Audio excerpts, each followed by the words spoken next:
Hello, હટ, ઉધર જા, હટ. કૂતરું નથી આવે. હલો. હા, તું છે?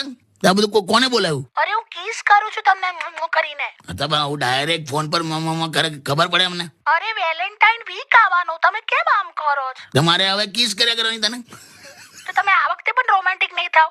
અલા, કિસ નું શું છે તને કહી દઉં. હું નવું લાયા પાછું. ખબર, કિસ નો આવિષ્કાર એ ભાઈએ કર્યો તો જેને એની વાઈફને ચૂપ કરવા માટે બીજો કોઈ રસ્તો ના મળ્યો.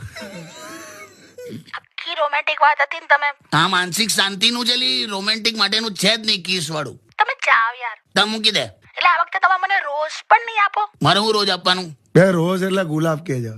હા, રોજ. હા તો રોઝ તો આપશો ને. અલા, ગુલાબ આપનારાનો સાથ ખાલી ફેબ્રુઆરી સુધી જ ચાલે, પણ જીવન પર સાથ એ જ આપે જે દૂધી ટામેટા બટાકા એવું બધું લેતો આવે. છે ને ટોટલી નોન રોમેન્ટિક. હા, પણ મૂક હવે, ચાલ. સારું તો હું પણ તમે યાદ કરાયું. નાનું આ દૂધી ટામેટા ને બધું મારે એકચ્યુઅલી બજારમાં જવું જ છે અને મને વાર લાગશે. હા તો બધું એક જગ્યાએથી કેમ નથી લગતી? બધું અલગ અલગ, અહીંથી દૂધી લીધી, ત્યાંથી ટામેટા ને ત્યાંથી બટાકા ને બધું કરે. એ તમને ના ખબર પડે. તો પાડ ખબર તે શાકભાજી અલગ અલગ જગ્યાએથી ખરીદીએ ને તો ધાણા મરચા વધારે મળે છે ને. જો સારું સાંભળો ને, આપણા બે માટે કશું આમ લાસ્ટ કશું મસ્ત આમ રોમેન્ટિક કશુંક તો બોલો ફોન મૂકતા પહેલા. હા, વાવાઝોડું છે તું બકુ, વાવાઝોડું. આ રોમેન્ટિક બોલ્યા. અરે વાવાઝોડું ને ઇંગ્લિશ કર, ચાલ. વાવાઝોડું ઇંગ્લિશ શું થાય?